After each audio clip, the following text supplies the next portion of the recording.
Hinahampas ng malalakas na alon at hangin ang lighthouse na ito sa Batanes. Sa isla ng Sabtang, ramdam na rin ang malakas na hangin at ulan. Malakas na rin ang alon sa Basco. Pabugso-bugso naman ang hangin at ulan. Itinali na ng ilang residente ang kanilang bahay at sasakyang motorsiklo at sidecar. Binuksan sa mga evacuee ang Basco Cathedral Pastoral Center bago pa ang inaasahang pananalasa ng bagyo. Signal number 4 na sa Batanes dahil sa Super Typhoon Leon. Ayon sa gobernador ng Batanes, tuloy-tuloy ang buhos ng ulan pero hangin ang kalaban nila ngayon. Ngayon lang daw umabot sa 100 pamilyang nagpunta sa kanilang evacuation center. Paubos na rin daw ang family food packs nila dahil kakadaan lang ng bagyong Christine. Nananawagan silang agad mapadalhan ang C-130 na may kargang pagkain. Ang kuryente ngayon wala na po kami. Kaninang umaga pa wala yung Mahataw, iba na Uyugan, Sabtang, yung 5 municipalities wala ng kuryente. Dito sa Basco, ngayon lang hapon siya nawala. Sa Gonzaga, Cagayan, dali-daling ni-rescue ang mga residente sa tabing dagat matapos pasukin ng storm surge o tubig dagat ang kanilang mga bahay. Ma'am, ba't ngayon lang po kayo lumikas? Kasi umapaw na yung tubig dagat, sir. Ngayon lang po ba nangyari yan? Umabot dito yung dagat sa bahay ninyo? Opo, sir. Actually, isang pamilya lang dapat yung target i-rescue ng mga rescuer dito. Pero nagulat sila pagdating nila dito, yung tubig, umabot na. Tubig dagat po ito, pumasok sa mga bahay at yung mga residente, pinapara sila, nagpaparescue para ilikas na mula po rito sa banta ng storm surge. Malaki ang tsansa pong tataas pa, sir. Kasi ang projection po is from 2 to 4 meters ang taas. Well, dapat noon pa po na-evacuate sila, no? Kasi mahirap na pong mag-evacuate ng gabi. Nagpagamit muli ng mga tent sa gym na ito ng Gonzaga dahil sa dami ng mga lumilikas. Katakot-takot na naglalaki ang alon ng naranasan sa dagat na sakop ng Apari, Cagayan. Nilamon ng dagat ang Fisherman's Wharf at cottage na ito sa barangay Padaya.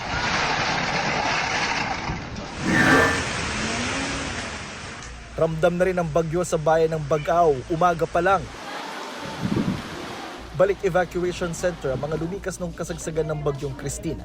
Hindi kami masyadong makatulog, sir, kasi malakas ng hangin, sir. Baka mamaya matulog kami, madagaran kami ng kahoy, sir. Sa Tuguegarao City, higit 1 linggo nang nasa evacuation center ang evacuees. Uwi na sana kami pero nung nakita ko yung sitwasyon na ang dilim ng ulap, kaya hindi na lang muna kami umalis kasi baka mahangin. Kahit dumami ang evacuees, sapat pa sa ngayon ang pagkain at non-food items ng probinsya. Pero matapos ang bagyong Julian, Christine at ngayong Super Typhoon Leon, ubos na raw ang calamity fund ng Cagayan. We will be requesting augmentation to the National DRRM Council. This will be the first time for the province of Cagayan na manghingi ng augmentation for the quick response fund. Sa bayan ng Santa Ana, kakambal rin ng ulan ang lakas ng hangin. Makulimlim at halos zero visibility sa lugar. Mahigit 700 ang inilikas mula sa mga coastal barangay na pinahiram na ng tent, higaan, pagkain at relief goods. Malalakas na hampas ng alon sa dagat ang naranasan sa Calayan Island.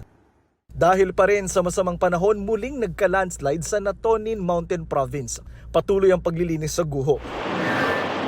Sa gitna ng mga paghahanda, nagpapakawala pa rin ng tubig ang Ambuklaw at Binga Dam sa Benguet at Magat Dam sa Isabela. Unfortunately, mukhang may padating na naman. Kaya't paghanda natin ng mabuti. Akyat baba sa bangin ang mga residente sa barangay Kabanbanan sa Balatan, Camarines Sur para lang maituloy ang kanilang mga lakad gaya ng pagkuha ng ayuda. Dagdag kalbaryo ito lalo sa mga matatanda na nakayapak pa. Na importante, kailangan namin makatawid. Pero napakahirap po ng pagtawid. Ang hirap, sir. Talaga sobra. Mahirap talaga, kaso talagang tiyaga kami. Kasi po? Kasi kailangan. Kaya sana raw, hindi na makaapekto sa kanila ang super bagyong Leon. Naku, sana wag naman ang tumuloy, God. Nanghihirap ng transpo. Ang mahal ng bilihin lalo. Naputol na ang daan sa bahaging ito ng barangay kasunod ng landslide dahil sa walang humpay na pag-ulan. Sa gilid ng nawasak na daan, dating nakatirik ang bahay ni na Aling Princess. Sabi ko sa manugang ko, lumikas na po ako tayo dito at baka mga bata nga po maano. Kahit wala po kami nadalang mga isang gamit man lang. Inilikas po namin mag-asawa yung mga bata. Ningi po sana ako ng tulong kung paano kami makapagsimula. Salat na sa pangailangan ang mga residente.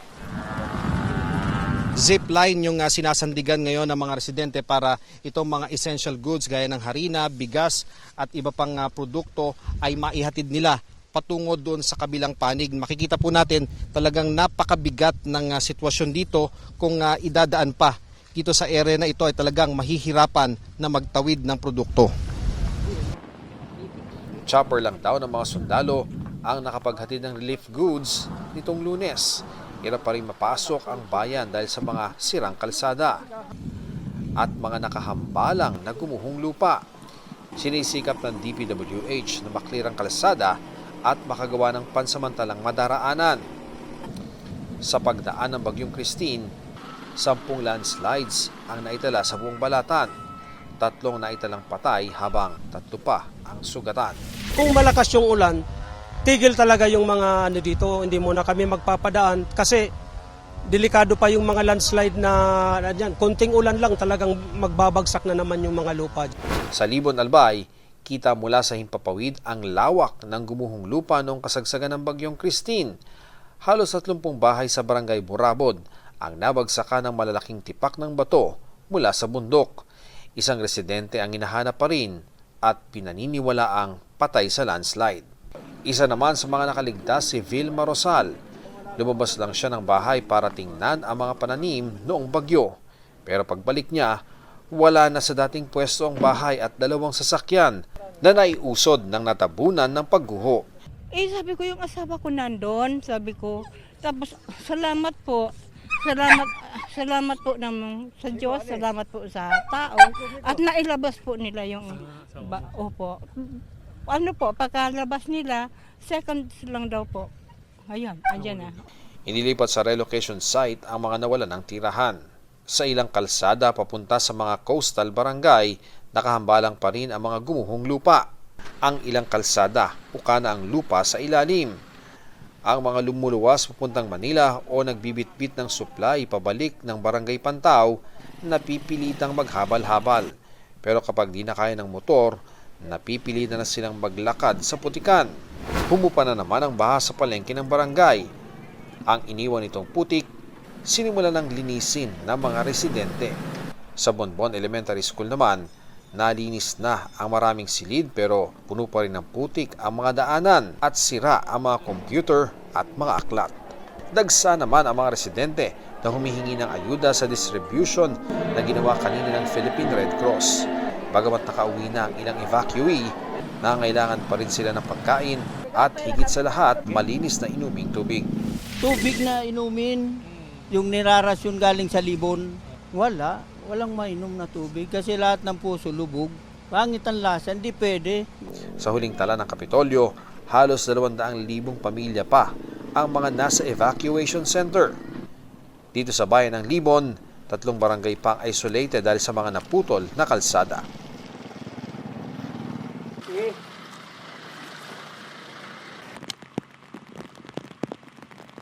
Nasa Hilagang Luzon man ang puntirya ng Bagyong Leon, pero ramdam pa rin ang epekto nito sa probinsya ng Occidental Mindoro. Zero visibility nga sa National Highway kaninang tanghali sa lakas ng ulan.